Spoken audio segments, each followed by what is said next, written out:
Hey, everybody, what's up? And welcome into Best on the Board at The Athletic, presented by BetMGM. Michael Beller here. And if you're watching this on YouTube, see a new face to Best on the Board. That is CJ Moore from our college basketball team. That's right.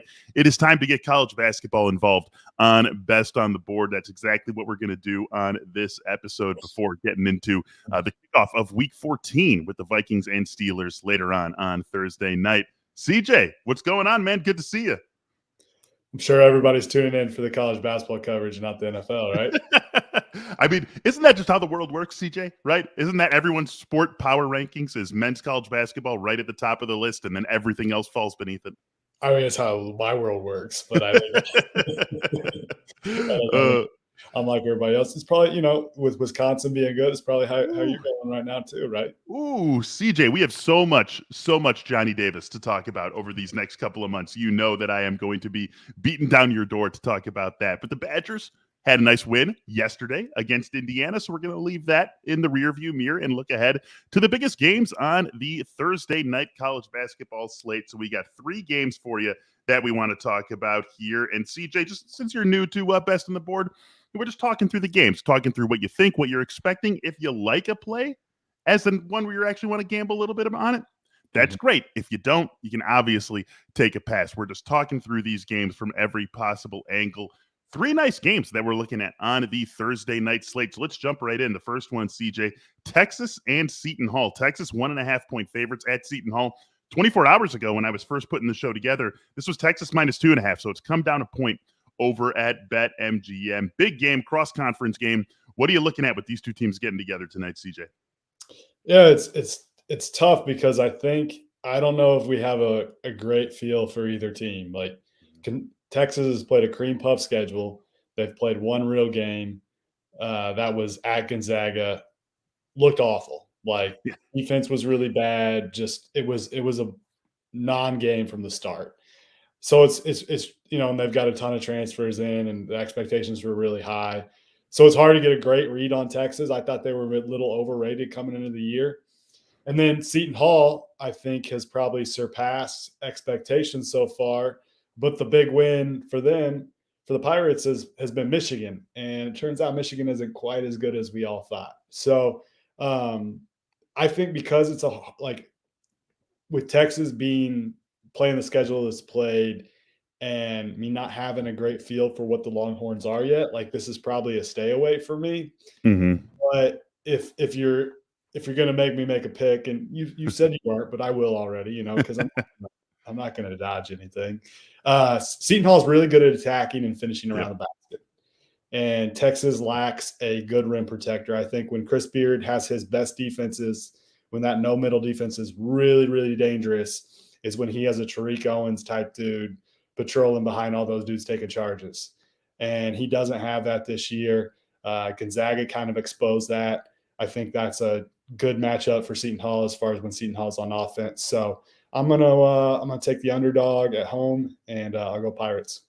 Yeah, that Michigan win you referenced, a win in Michigan, 67-65 for Seton Hall. And they come back, 6 days, a week later, and nearly knock off Ohio State on a neutral floor, too. So I think if you're just sizing up the relative performance to date, I mean, Seton Hall wins this. It's sort of by default, as you said, a cream puff schedule that Texas has played, and the one real game that they've played this season, a pretty non-competitive performance for them against Gonzaga, which, not the most shameful thing in the world. There's going to be more than a few good teams who have relatively non-competitive performances against Gonzaga this season. That's just sort of how it's going to work when you go up against one of the national championship favorites.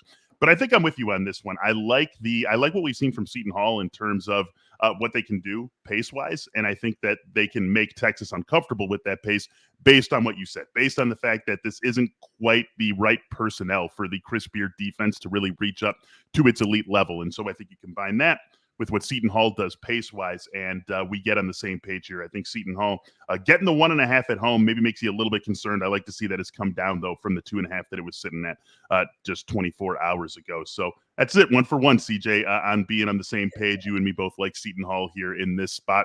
Let's get on to a Big Ten game. Purdue, 12.5-point favorites at Rutgers. This one, too, has moved in the last 24 hours. This was Purdue minus 11.5 just 24 hours ago. And Purdue's coming off that game, CJ, against Iowa, where they were up like 19 with 11, 12 minutes left. It seemed like it was just going to be another Boilermaker steamroller performance in the second half, and that this was going to be a 25 or 30-point win. Iowa, a really impressive performance to come back and make that really a big-time game, and Purdue ends up holding on. But this is the first time we've seen them since then. How do you expect them to respond in this spot on the road? Well, Purdue wins that game by 7, and it's the worst Purdue's played all year. Yes. And Iowa's not bad, and we'll talk about them in a minute. And that obviously, I think they were without Keegan Murray that night, right? Yep. So Yep.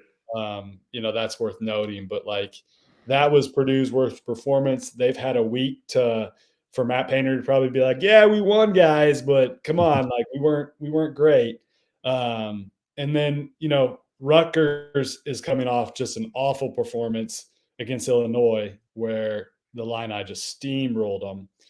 And I think Purdue is a better version of Illinois, right? Yeah. Built around a center. Purdue's got 2 of them, but built around going inside and spreading the floor with 3-point shooters. And Purdue's a better version of that. And Rutgers allows a ton of 3-point attempts. That's really, really dangerous against the Boilers. Purdue has been taking care of business against the spread, 6-2 against the spread. Mm-hmm. I just wrote about Purdue recently, a little film room study. I've watched every possession they've played this year. I am super, super impressed with Matt Painter's team. They run beautiful offense. I like them to cover here, and obviously you maybe prefer a little bit smaller line, but I think Purdue will be able to cover.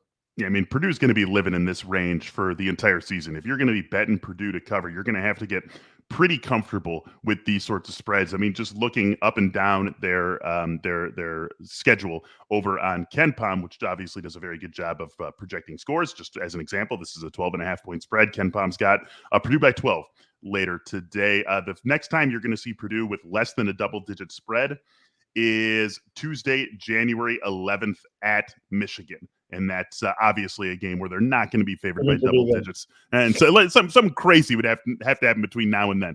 But that just give you an idea of what you're going to be getting into bed with whenever you're betting on Purdue this year. For my money, the best team in the country. And I'm with you. I think that it's sort of strange to call this a rebound sort of game after what they did against Iowa, but maybe it's, rebounding from what was their ugliest stretch of the season, an ugly 8-minute stretch that we're just not going to see from this team all that often. And so I like them to pretty much make this a no contest against Rutgers right from the get-go for most of the reasons that you said. One more game that we've got on our docket. By the way, Michael, before we move on, when that Michigan number hits the board, get it as soon as you can before increases.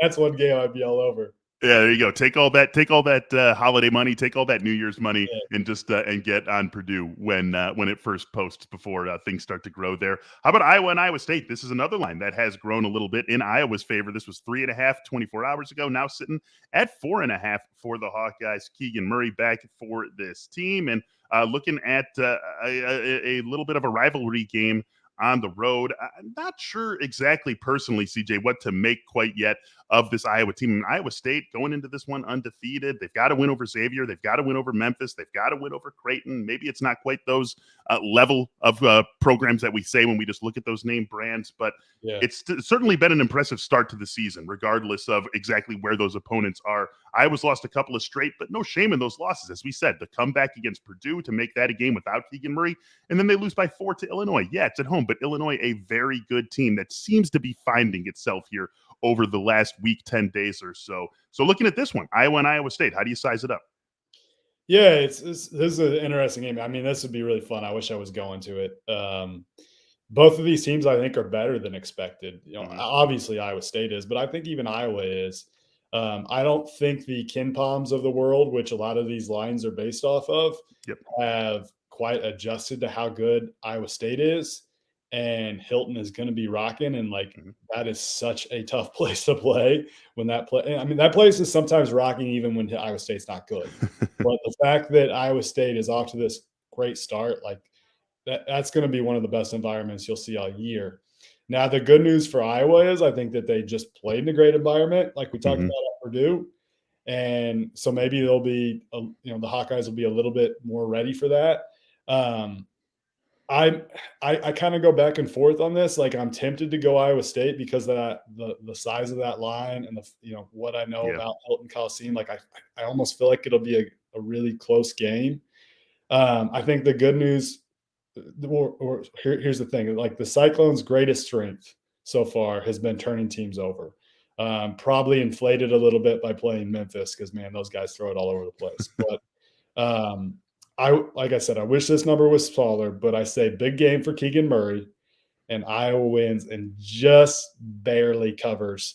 And I can't wait if Iowa does win at Hilton in Jordan Bohannon's 27th year in college basketball. I can't wait to see what he does at the end of this, because I think last time he left his shoes on the court, right? Yeah. Yes. And right. It's like who's played the most games at Iowa State over the last decade? It's like Monty Morris, Matt Thomas, and then Jordan Bohannon. Right? That's the three games played leaders at Ames over the last decade or so, and it's just absolutely ridiculous that he's getting another game there. I kind of like Iowa State, to be honest, CJ. I mean, I can feel. I don't feel strongly about the Iowa play. I think Iowa State to lose and cover might even be a decent thing, but yeah, I'm not strong on Iowa, but I just feel like at some point Iowa State is gonna lose a game, right? Like, I would agree with that. They're gonna lose eventually. They're gonna lose eventually, and I think they're good, but I don't know that they're quite as good as you would if you just look at the resume. Because like the Xavier win's probably the best win, but I know Xavier dudes out that game. Yep. And then like Memphis isn't that good. Obviously, we've seen. And what's their third win there? Oh, Creighton. I think Creighton's fine this year. I don't think Creighton's anything special. So we'll see that. But yeah, I don't. That's one I'd probably stay away from. But are you hard on the Cyclones? I just like the 4.5 with the way that they've played this season, to be honest. And I do think that they can slow Iowa down a little bit. And it's going to be rocking in there, as you said. And sure, Iowa's just dealt with that in Purdue, but that's a hard place to go into and win. And it would be rocking no matter what when these two teams get together. But just look at the home games that Iowa State has played: Kennesaw State, Oregon State, Alabama State, Grambling State, and Arkansas Pine Bluff. So now they get not only do they get a real opponent to watch their team play against, but they get the in-state rival. And so I just think that atmosphere is going to be tough to deal with, especially if they get off to a something of a slow start. And we're definitely going to have the Franometer on watch tonight, because that could definitely be set to explode in this game between Iowa and Iowa State. But that's going to wrap things up, CJ, for us here talking college basketball for the first time on Best on the Board. This is going to be a fixture the rest of the season, so be sure to be with us talking college hoops. CJ Moore, Brian Bennett, we're going to have the whole crew on to talk about this with us. CJ, thanks so much for being with us on Best on the Board. Always appreciate it, man. All right, NFL Week 14 gets off to its start here tonight, Vikings and Steelers. But before we talk about that, let's hear from BetMGM. Right now, you can bet $10 to win $200, plus get a free subscription to The Athletic. All you got to do is go to betmgm.com/TABest to take advantage of this offer from the king of sportsbooks. Again, that's bet 10, win 200. Any bet, you bet it, you win it, you get 200 rather than just whatever the stake would normally pay, plus a free year-long subscription to The Athletic. Go to betmgm.com/TABest. New customer offer, terms and conditions apply. All right, NFL Week 14 beginning tonight, Vikings and Steelers, and we've got Andrew DeWitt on with us to talk about that game. DeWitt, what's going on, man? Hey, how's it going? Crazy Monday Night Football game, huh? Yeah. How about that? Coming off a win for you, coming off a loss for me. I will say that, that was a pick we made literally a week in advance, Monday to Monday. I was not touching Buffalo with anything when we were actually sitting. If only we could forecast the weather accurately a week in advance, because that was just, I actually can't wait to bet Buffalo the next time those two teams play. I already can't wait for it. I think that's a good choice. I mean, it just seems like that's gonna be the right way to go in that game, because Buffalo is gonna be fired up. I mean, they're gonna be their coaches were just like angry. Like when he's like, oh, don't give credit to Bill Belichick for this win. It's like, okay, we get it. All right. Yeah. Yeah. Got it, Sean. Gonna give him a little bit of credit. He just beat you throwing the ball 3 times in 2021. I'm gonna give him tiny bit, a tiny bit of credit, Sean. Don't worry about it. But you still got a good team. I actually kind of like you this week against the Buccaneers. But that's for tomorrow's show. For tonight's show, we're just going to look at the Thursday night game. Vikings -3 against the Steelers. This game's in Minnesota. 43 is the total on it. So let's talk about that first. Let's talk about the sides and the total. Then we can talk about some props here. Either side of this that you like, DeWitt, for playing it tonight. Yeah, I was just while you were talking to CJ, I was looking at BetMGM, and it looks like the lines moved to 3.5, but shaded towards the Vikings. So you got to bet 120 if you want the 3.5 from the Steelers side. I like, as we talked about on our Monday podcast, I still like the Steelers plus 3.5. I don't really want to touch it if it gets to 3 for obvious reasons. I want to be on the right side of the key number. The over under, this started open at like 45. It was 45. Now it's down to 43. It keeps trending down all week, but all the money's coming on the over because they always do. But we're seeing this trend like in the NFL that numbers open and then they fall by a point and a half during the week. Yeah. Only like 2 or 3 games this week have actually increased since they were released on Sunday afternoon. So, I'm kind of leaning towards the under here, and I'm kind of leaning towards the Steelers at plus 3.5. If I was betting straight up, I'd probably take the Vikings. I think they're the better football team. But, man, this team loves to find ways to lose. So they just scare the heck out of me. But I guess if you're making me make a pick, I'll go Steelers plus 3.5 and then probably would lean towards the under. But all the value's gone on that because it's already moved 1.5, 2 points already this week. And for all those reasons, like I'm staying away from the sides in the total. There's some props in this game that I like, but the sides are – I don't know. Like I lean Steelers 3.5 for sure, but like I don't trust that team at all. I don't trust Ben Roethlisberger for a second. He's been fine, but that's just it's hard to get on board with that team with the way that they've been so up and down this season.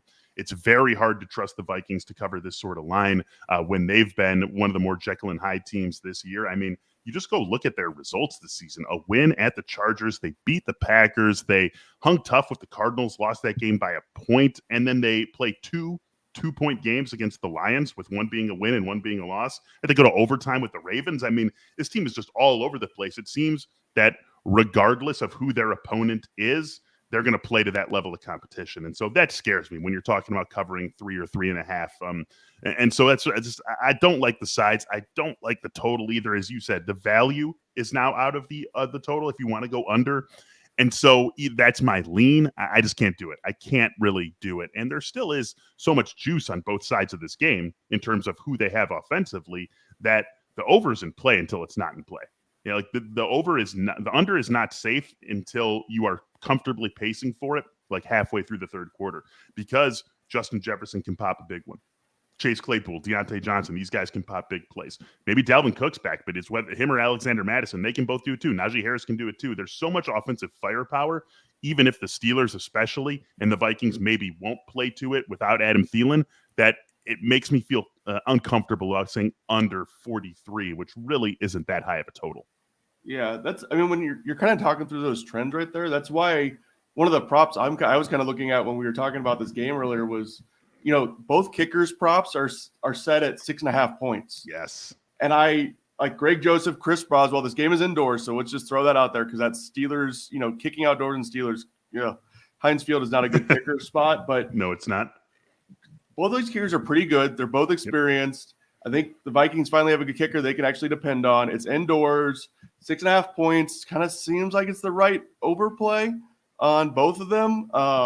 Just kind of looking at the props, that was one that stood out to me immediately, even though it's at the way bottom of the page and no one ever probably bets the kicker props. But I see this game like the Steelers like stalling out when they get inside the red zone. I see the Vikings stalling out. Yep. I see that they have plays in between the 20s. They get between the 20s and then they kind of stall out in the red zone. That's kind of where I'm thinking with this prop. So I really like the Greg Joseph one, to be honest, because of the engine that Adam Thielen is for the Vikings in the red zone. I mean, Adam Thielen is been, just as effective, if not more effective, of a red zone player for the Vikings than Dalvin Cook has been in the last couple of years. And he sort of defines everything they do, especially like inside the 10-yard line. And so you take him off the field and Justin Jefferson is not only the best receiver on this team, but he's one of the 2 or 3 best receivers in the league. There's no question about that. but he hasn't really been a go-to guy in the red zone. And this is something I talked about with Arif Hassan, who covers the Vikings for us earlier on the week on our Athletic Fantasy Football podcast. And he said, this guy who's watched the Vikings up close and personal for years now, obviously Justin Jefferson's whole career. And he said, Justin Jefferson is unbelievable at everything except for in the red zone, where he's just sort of an average receiver. And that's why Adam Thielen has been this touchdown monster over the last couple of seasons, because he is so clearly the Vikings go-to guy once they get in near the goal line. And so all of that is to say that I think this Vikings team without Adam Thielen has a much better chance of stalling out in the red zone than they typically do with as much offensive firepower as they have. So I really like the Joseph one. And then I'm going to be a little bit of a square on this last one, DeWitt. Like, Justin Jefferson's receiving yardage prop is at 92.5. How does he go? What's the pathway for him to be under 92.5 yards in this game? I think the pathway is like that. This is just no offense, and it ends up being like a 13-10 final, because he has just been a target monster even before the Adam Thielen injury. And just look at what he's done over the last few games. Just 3 monster performances. And the one that I'm not including in that was still a game where he got over 80 yards. He's putting up numbers that Randy Moss has never put up in a Vikings uniform. Whenever you're putting yourself alongside or above Randy Moss, Minnesota Vikings statistics, you're doing something right. I think Justin Jefferson, for my money, right there with Devontae Adams, top 2 receivers in the league, Cooper Kupp as well. I think they have set themselves apart. And Justin Jefferson just does everything so well. Kirk Cousins is going to have no choice but to throw him the ball 15 times today. I really don't care how much attention is paid to him by the Steelers DBs. I want to get in on Justin Jefferson going over that 92.5 yards. It's minus 115 on BetMGM. It was minus 110 at the same mark 24 hours ago. So you do have to pay a little bit more juice, but I feel totally fine with that. Yeah, and we should just throw out Joe Hayden's out with a foot injury. So that's, that's a key. Anytime your top DB is out, I mean, Joe Hayden is definitely not in our top corner, but he's not in the prime of his career anymore. So I think that should always be noted, because you're moving down the depth chart. So, I mean, they could double bracket Jefferson just because they think that, they're going to say, the Steelers just say, hey, throw it to Conklin because that's all you have. And beat us with KJ Osborne. Yeah, KJ Osborne, throw it to KJ Osborne, throw it to Conklin. But, and if you want to, Madison or Cook, whoever, ends up taking the load or probably splitting the carries tonight, it sounds like. Yeah. Then we'll let you beat them, but we're not going to let Jefferson get deep on us. So maybe that's what the Steelers are going to do. They're pretty good. They're a smart football team, so I could see them that happening. But, Jefferson, his catch prop is at 7.5. So the yardage is obviously there, and he has no problems getting average depth of target. So, yeah. The catch prop at the 7.5 is plus 105 for the over, minus 140 for the under. So you could get a little bit of leverage there by going with the over if you think that, which I do. I mean, actually, God, that's not a bad one to wit, because I mean, in what world just does Justin Jefferson not get 12 or 13 targets tonight? The only way that happens is if this is a minimal possession sort of game, and it moves fast, and it ends up being 13-10, and it's like what who it was, the Broncos, right, who had that quarter long possession last week. That's what, something like that has to happen for him to not rack up the targets. And so it would have to be a very inaccurate or frustrating night for Justin Jefferson for him to not get over these numbers. I really like these props for him. Nothing else jumps out at me, to be honest, with the props. It's hard to trust Ben Roethlisberger to do anything. I guess Deontay Johnson is the next most trustworthy player for me.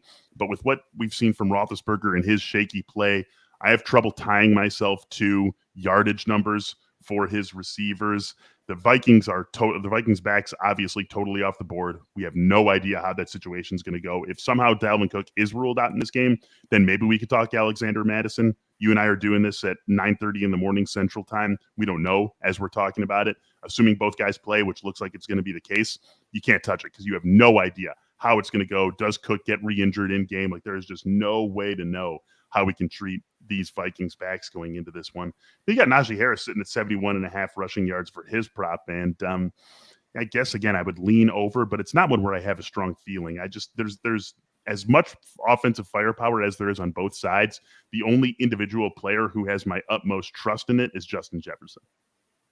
Yeah, I can't disagree with any of that analysis. I think, Najee Harris over 18.5 rushing attempts might be a good one, just because I could see the Steelers, if they get a lead, they're just going to lean on the rushing game and try and run the ball. So But that's just kind of who they are as an identity. And, Big Ben isn't one to go throw it around the yard anymore like he used to. So, and if you're tempted to play Najee Harris over 18.5 rushing attempts at -120 on the idea that game script could lead him there, then why wouldn't you just play Steelers plus 3.5, right? Yeah. I mean, that feels like this, like the wiser gambling play of what is basically the same logic behind the bets. And so that's why I don't know, man. It's a Justin Jefferson and Greg Joseph sort of night for me. Yeah, I like the Greg Joseph over 6.5. Yeah. I think that's what I'll just make that my best bet for today and just go with that one. Let's do it, man. Let's do it. Nothing says Thursday Night Football quite like betting on kicker points. I think that's really the perfect way to do it. We can do that, pair it up with Iowa State, and really have ourselves a fun Midwestern kind of gambling night here on this Thursday, December 9th. That's going to do it for this episode of Best on the Board. For CJ Moore and college basketball, now in the Best on the Board feed, and Andrew DeWitt talking NFL with us, I am Michael Beller. Thanks so much for joining us on this episode of Best on the Board. Good luck tonight if you're making any plays. As always, happy betting. Talk to you soon.